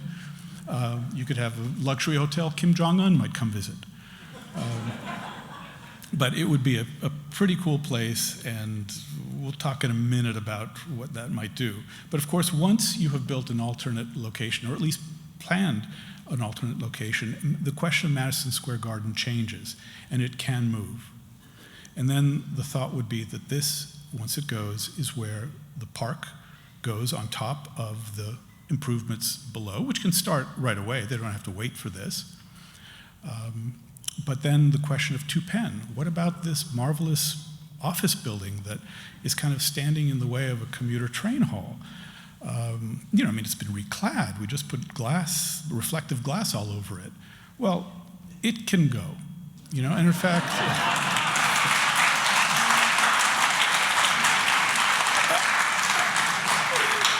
you know, Vornado is looking to liquidate assets right now. But look, and another trick from city planning days, you can create tall buildings that can receive all that FAR, and frankly, it will be much more valuable to have the same square footage as 2 Penn has, instead of being in 2 Penn, being on top of some other building that's put in a correct place. And for me, a correct place is a place that doesn't block the light to the station and to the garden. And we have to use that as a guiding principle, because there's much more to plan. And Leila Logisico is here at CB5 working to plan the entire area, which is how it should be done. So what can you do here as members of the public? I think you have to figure out how to influence decision points. And the first decision point here, the first key, is the Madison Square Garden issue. Here's a timeline with the various pieces that have to move. You know, I haven't coordinated this with Vishaan, but yeah, it can be done in a decade or so. But the interesting thing about the garden is that it's special permit, which allows it to have more than 2,500 people at any event, is up in June of 2023. That's what that red line is. And that is an entirely city decision. It's not federal, it's not state. It's done by the city council, with the mayor proposing, the city council disposing. You can talk to your city council person, or you can talk to, it doesn't have to be Eric Botcher, who is the city councilman for that neighborhood, because the whole city council is going to vote. So talk to them. Let them know what you think and what you want. That's the push strategy.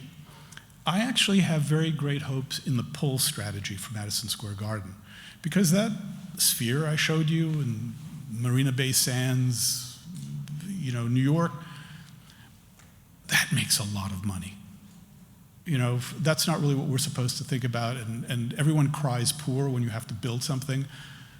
But when you build that, the amount of money that is going to flow through that, the amount of jobs it's going to create, the amount of economic development, think of that, say 40,000 people a night, where are they going to spend? $50 each, probably a lot more, $4 million a night. You're going to run that 300 nights a year. New York can run it probably every night of the year if you could figure out how to shift over.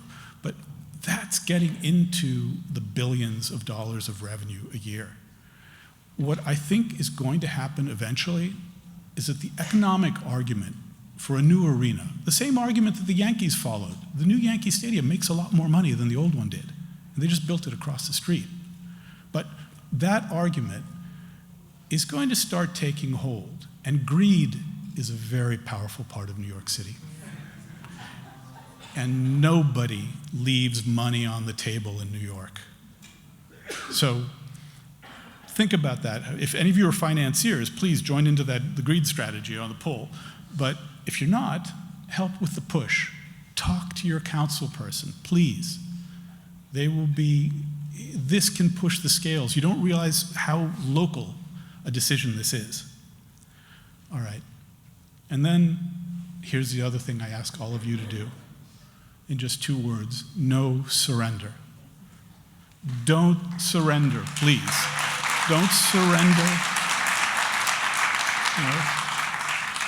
No to the mediocrity of bureaucracy. Don't surrender to that. How many times have we been told, oh, your project, it's the perfect being the enemy of the good. Our project's not perfect, and their project's not good. So don't take that argument, please. And then no surrender to oligarchs. Yes, being rich gives you privilege, but it doesn't give you the privilege to deform your city.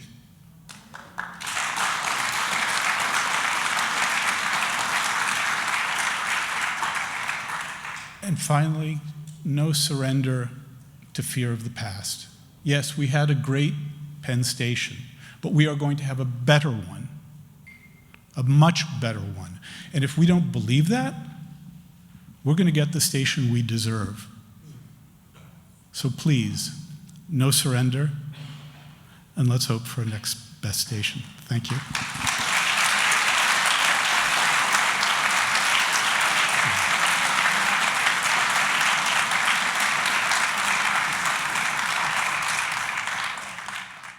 Okay, Mr. Cameron, wherefore art thou?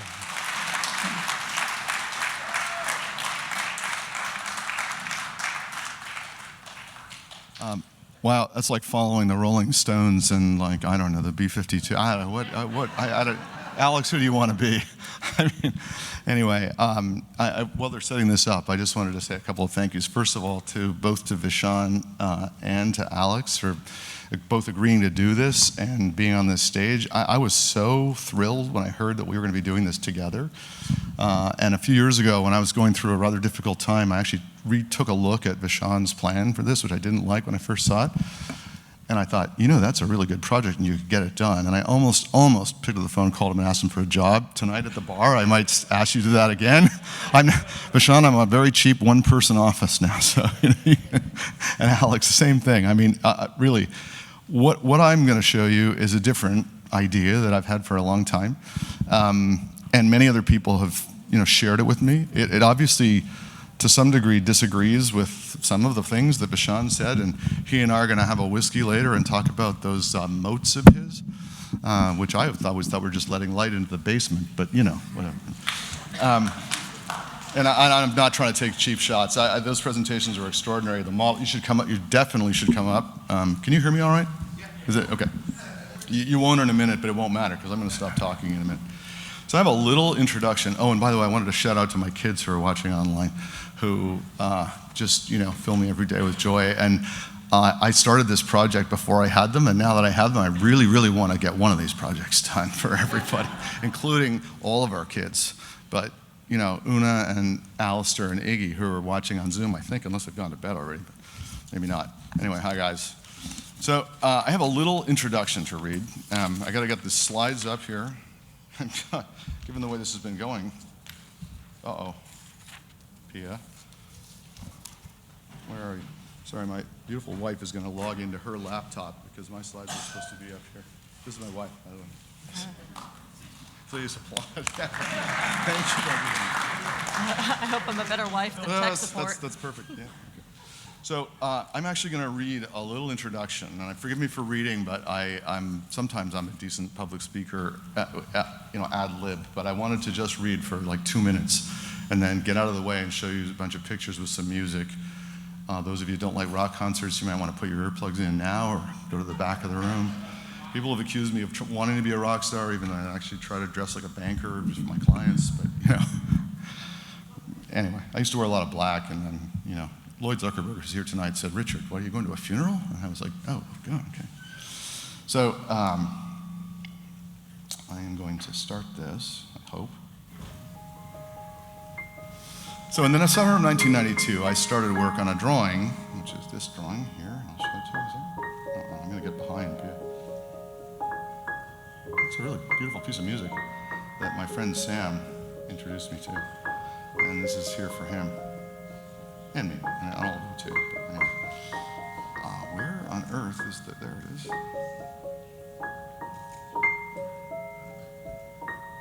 It's going up fast. Anyway, this is the drawing. And in a second here, I'm going to get up the slideshow. So I started this drawing in 1992, and I read a little faster because it took me a while, and the music's going to change in a minute, and I'm going to get out of the way. And I co-founded the Institute of Classical Architecture and helped create this journal. And this is the painting I did for the cover back in '92. And I was inspired by the Moynihan Project. And this is the one that, Alex worked on, Vishaan talked about. And shortly after this, in our first drawing trip to Rome, I was in the ruins of the Baths of Caracalla, and I remember the famous picnic that McKim had organized there with Alexander Cassatt to conjure the great building to life for his client for his new Pennsylvania station. What Cassatt and McKim and the great reforming mayor of New York, Seth Low, created on 7th Avenue for the Pennsylvania Railway and the American people was no less than one of the wonders of the modern world. A supreme combination of ancient beauty and modern engineering that served as a gateway to the city and the country for just over 50 years. And in that sunlit afternoon under the umbrella pines with the scent of jasmine and bougainvillea, I started to dream about eventually make many drawings about the future of this station. Excuse me, I'm sorry, things have gotten shuffled here. Not as an act of cranky nostalgia, but as a vision for the future of New York and a healing of the great wound in the fabric of our beloved city. Now, more than 30 years later, I have the pleasure of being on stage here at the Cooper Union with my great friends Sam, Turvey, Lorraine, Vishaan, and Alex in the hall where Lincoln and so many other presidents spoke, to present the project that evolved from those early sketches and drawings to you. So here it is, Rethink Penn Station, NYC's project for a new Penn Station inspired by the original, and the great motto of the Community White, Vogue la galère. Right. Now.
well, that's us and our kids walking into the future, I hope.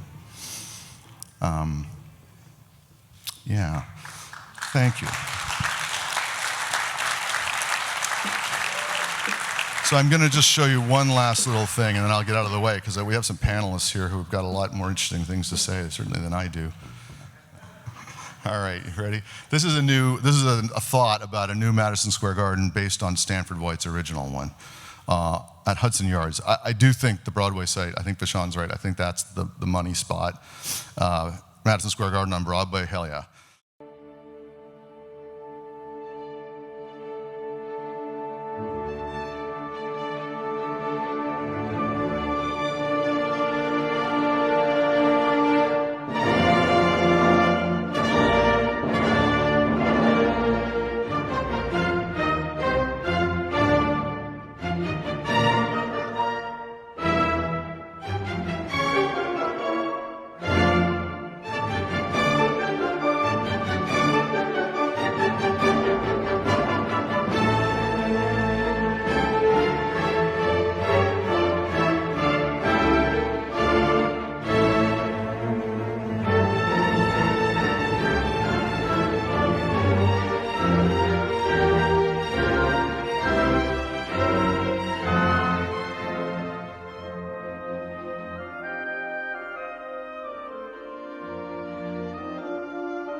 Thank you.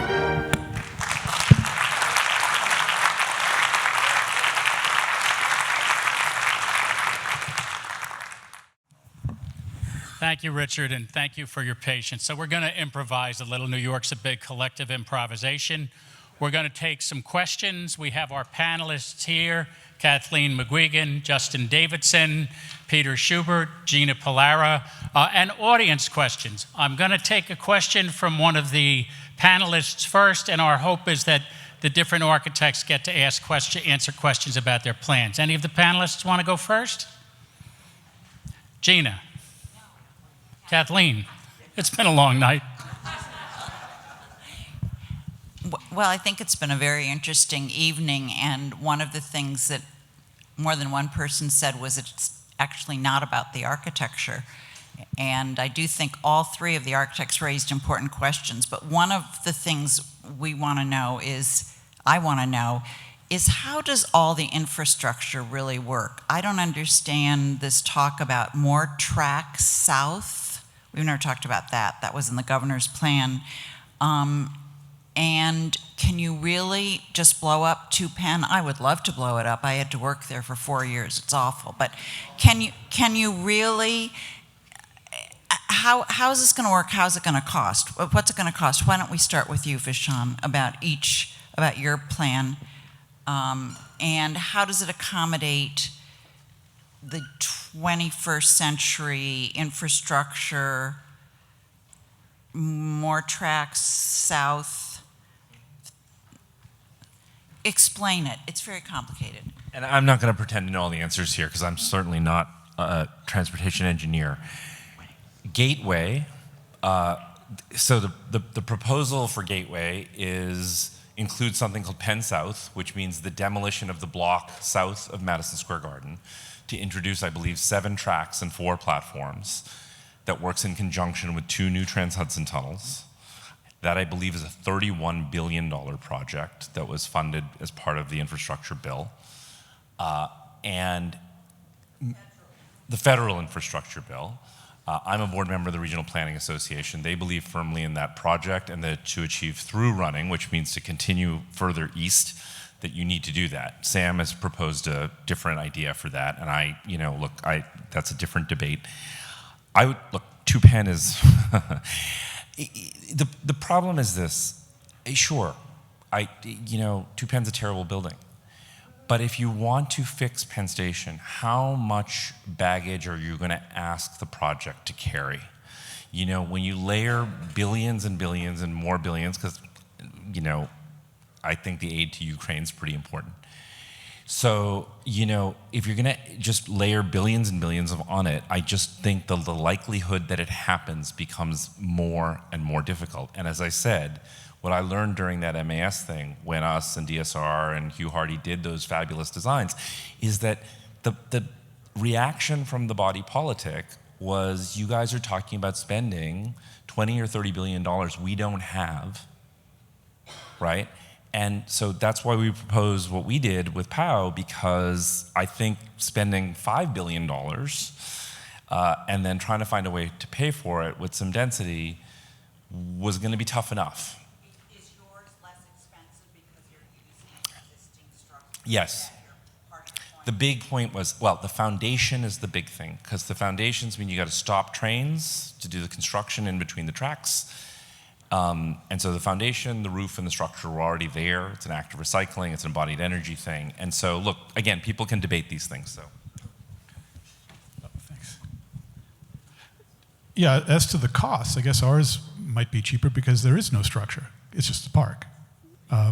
Yeah, but Now, no crossfire. I have a drawing called the Shroud of Turin. That's labels every single column that's in the station, and I call it the Shroud of Turin because you see this face, this circle, which is Madison Square Garden.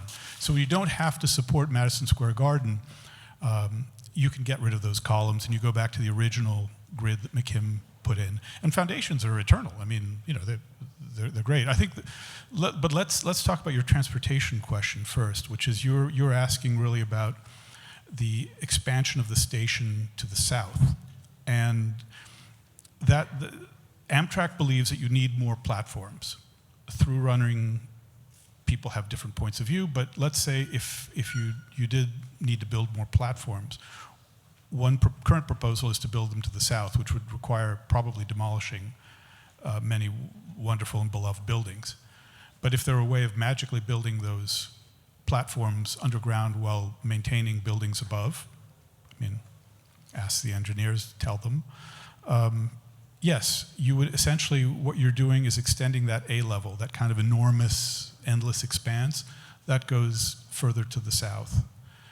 So it's doable. It's not necessarily a done deal yet. There are also people who are talking about putting tunnels the way they were for a previous project that was killed by Chris Christie, the ARC project, which is another approach.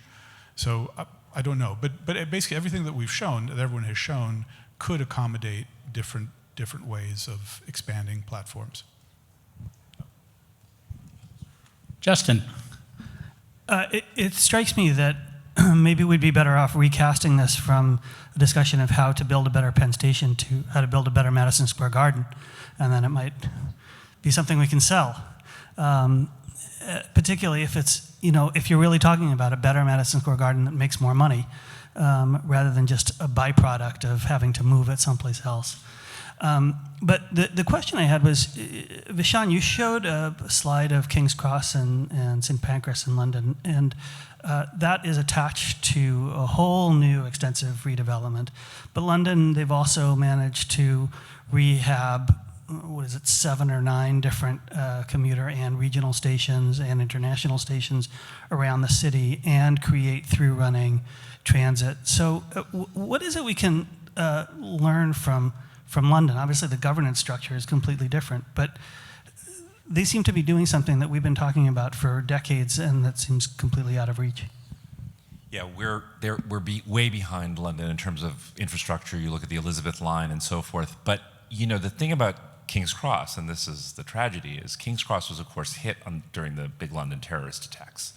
And what worries me is that we're not going to do anything about this until something really terrible happens in Penn. And it's awful to say that in a public setting, but you saw what happened during that stampede.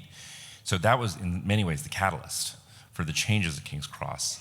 And then of course St. Pancras because of the Eurostar and the fact that you suddenly had high-speed rail into the continent.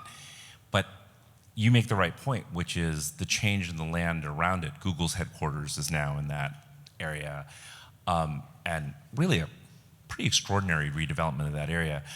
You know, if you think about what brings value to the Grand Central District, it is the notion that you can get out of a train into a dignified train station, a beautiful train station, and walk to your place of work. Most people, you know, I could have my office in Penn Station for the same rent I pay in Union Square. All my employees would run screaming. I mean, they'd never want to go there. So the thing is, you know, the latent value in the Penn Station neighborhood, simply by virtue of what you could do by fixing the station, getting the right garden, as you say, I think is enormous. We passed tax increment financing in the city to extend the number 7 line and paid for it that way, or still paying for it that way. And you know, so that lets me believe that, yeah, maybe we could afford a $5 billion tax increment finance to fix this. I don't think that means we can pay 30, but it's there, the value is there. Okay, we're going to take an audience question, a live audience question, which we were committed to not doing. And then we're going to try and get a question from Gina and Peter, and we might take 1 or 2 more questions. So, with the mask. Your mic will come. No, I'm sorry. So I'm an epidemiologist, but I've been sitting here and I don't understand why there's no urban planning. That all there is about architecture, which you kind of guys all are, and women. So what does the city really need? And there was a much earlier presentation, it was before the pandemic and we were here, and it really talked about what the expectation, what the projection was in terms of commuters coming from New Jersey, coming from upstate, et cetera, and what did the city need to do from a transportation perspective to suit that need?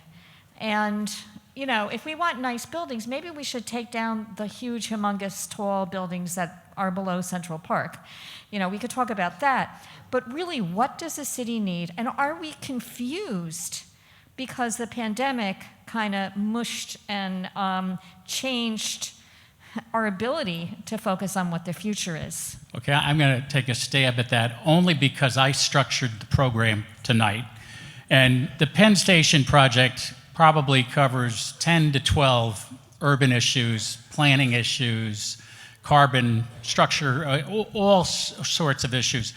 And we've done town halls on transportation, on demolition, historic preservation. So we're not saying that the above-ground station is the only issue. Treating New York City more like London. London is much bigger than we are, and they have a better governance structure on things like, excuse me? Yes, and they have urban planning. We think that through running is urban planning at its best. And what we think it would do is you would start having hubs and centers of economic activity outside of the city. I look at Paterson, New Jersey. I don't know how many of you have ever been there. It's beautiful. The Great Falls in Paterson are beautiful. I highly recommend the film Paterson. Allen Ginsberg's from Paterson. Bucky Pizzarelli's from Paterson. It is part of the New York metropolitan area. It shouldn't be treated like that old New Yorker poster that everything stopped at the Hudson River. So trust me, we have planners galore among us. So there's none of us are trying to do this absence from planning. And where's Alex? Alex was in the city planning department. Vishaan has done all sorts of things like that, as has Richard. So I'll let Richard answer part of that question, okay? Oh, no. You threw that to me?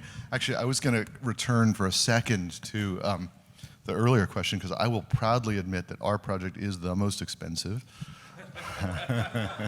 Vishaan, Alex, yeah. And I think it's worth, yeah, I'm buying drinks for every yeah, I am buying drinks tonight, actually. Yeah, and you can all throw $5 in, and we've got 3 billion people. We'd have, what is that, $15 billion? Can we do that? Listen, I think the cost issue is a really interesting one, but I think the argument about not having the money, we're the richest country in the world, and we have been for a while, and we're probably going to continue that way, and we ought to put that money into what is beautiful and what serves the public here, everyone, and in an equitable way, right? From the poorest to the wealthiest and back again, right? And everyone benefits from great public architecture like that. So I didn't answer that question, I answered it earlier. That's all right, we're all doing that. But look, we're going to go to Gina Pollara, who was a panelist, and let Peter has something to add to Richard's comment. Yeah, I just want to point out it's less than Twitter. And if you can get Elon Musk in on this deal, you're all in. Well, all right, we're going to go to Gina Pollara, then we're going to take another audience question, and then we're going to have Peter close. Hi. Thank you all for coming out tonight, and thank you, Sam, for putting this together, and thank the architects for making their presentations. I believe that the woman who asked the question from the audience was referencing the event that we did here in 2017 with Jim Venturi and the Rethink. I encourage you all to go to the ReThinkNYC site and watch that, because it does explain the current problems that we have with Penn and the transportation issues that need to be solved at Penn.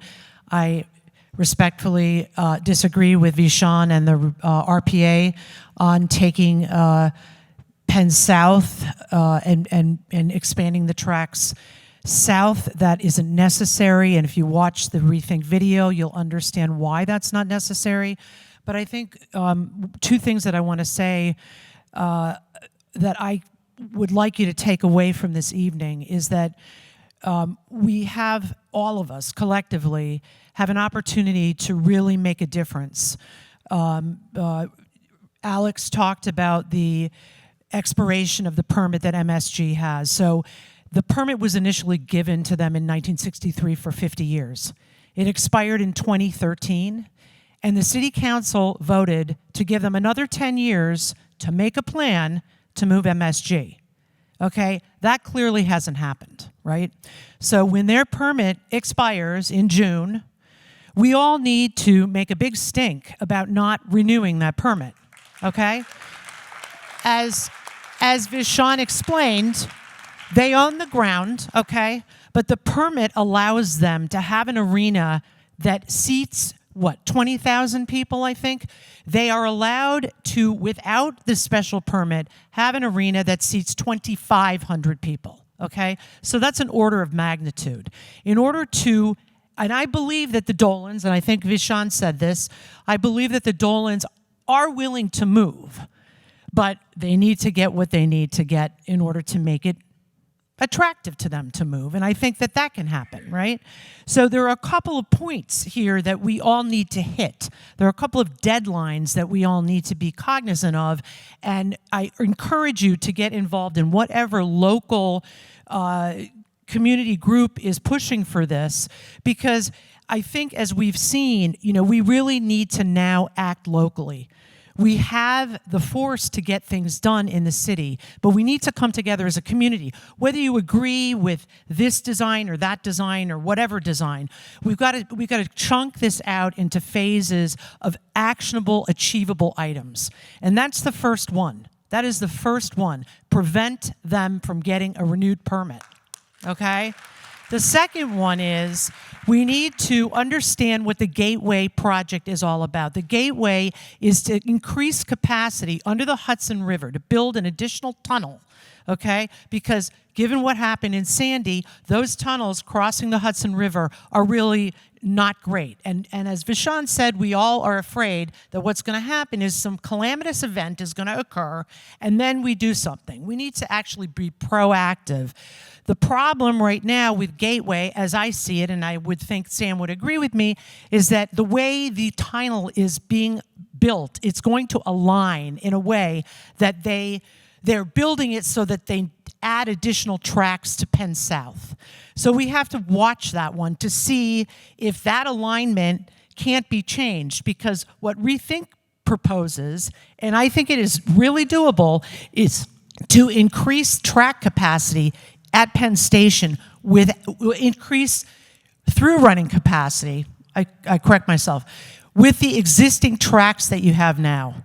Right now, this is an inefficient station. Penn Station, we call it a station, but partially it acts as a terminal. There are trains that terminate there in meaning they make everybody get off the train. Then some of those trains are sent to Sunnyside Yards where they wait for the evening commute. Those trains could be taking people to Queens. So there are ways to increase capacity of the trains that are already running through there without having to take over an entire block and half a block on either side of that 30th Street between 7th and 8th Avenues. So I just encourage everybody to think about this in terms of achievable, low-hanging fruit steps that we can accomplish together, collectively, with collective action, pressuring your city council members, all of them, because they all have to vote, and really getting involved to understand that this is something that affects all of us. Getting this right affects all the boroughs. It affects New Jersey. It affects, upstate New York. It affects all of us. So thank you all for making your presentations tonight. Clearly, there's a lot of good thinking going on about potential architecture, and there are merits to all of these plans. But we really need to make it possible for some other plan to happen. And I hope that we continue these discussions going forward. And I agree with everything Gina says. Hey, look, I'm going to make a little pitch for architecture. Trying to get people to come back into the city, right? Everybody's working from home. Do you want to go to work if you go through Grand Central? Maybe. Do you want to go to work if you got to go through Penn Station? Absolutely not. Architecture matters. Audience question. Are you with the mask? I shortchanged you before. Okay, this is actually a bit more of a comment, and it's kind of like I'm siding with taking sides. But Mr. Cameron, I just want to say that I'm a huge supporter of your proposal, and I really want to do whatever it takes to help bring back the original Penn Station. I think it's a station that the city really deserves, and that even though some people don't, or how do I say this? I'm a little nervous. Even a lot of people have been telling me how like that's in the past and we need to move on. But even but I just can't know that I can't, and I want to do whatever I can, and as I said, I just want to do whatever I can to help bring back the original station. I'll just make one quick comment, which is that I used to do a whole deck that showed the rebuilding of the cathedral in Moscow. Okay, it's Russia, but Dresden, which was firebombed during the Second World War, has been completely rebuilt, the Baroque city. Most of the money was raised in this country to pay for that. Fair enough, we bombed it, burned it. You can build it back, right? And the question is whether you should or whether you want to. And that's really the thing that our proposal is trying to provoke. That's really the point. Thank you, Richard. Peter Schubert, one of our great architects, but he doesn't promote himself, so he's really one of New York City's great architects. Yeah, I'm an architect at INEAD, and I just want to thank really Richard and the team. We do a lot of competitions at INEAD, and really the amount of presentation and the work that you've all put in is just astronomical, and I don't even want to know the bill because I think it's just phenomenal. Sorry? Yeah. No, I mean, truly, I hope everyone here understands the commitment and the finances that they've been able to raise individually because it's just phenomenal. I'm on a learning curve here tonight, so I have one thing to say, or two things to say. I was a professor with Diane Lewis in this building at Cooper Union from 2000 to 2015. And it's a wonderful sort of studio that was about the narrative of the city. And the one thing that, Diane's, one of my favorite quotes that she had from Parandella was, history need not be plausible, fiction must be. And I think that that's really a wonderful way to look at our cities because it's really about making an urban narrative that's really all about civic space, be it an interior room or the park or the streets. But I think all of them tonight really, make that happen. And to Gina, I would say, let's work locally, but let's think globally. We do a lot of wonderful projects at INEAD, and we have the privilege of working all over the world, particularly in China. And we're doing projects that make these projects look very plausible. So, and I think that we can move forward with that. You know, to give you an eye, you know, in Shanghai, we're doing a 500-foot diameter ring that's going to be 100 feet in the air, and they're building it. It's under construction. These things are plausible. I think the Americans really need to sort of stop and wonder what they're doing with their cities and how they're going to actually want to move forward into the next century. And I think all of these projects, in their own way, really move us in that direction because they're real celebrations of what it's like to be in the city. So I think it's important to join Gina as an advocate in terms of, I'm going to go home immediately and start writing a congressman or whoever, but you have to give me a list, but I'll do it all. But again, thank you all for your hard work.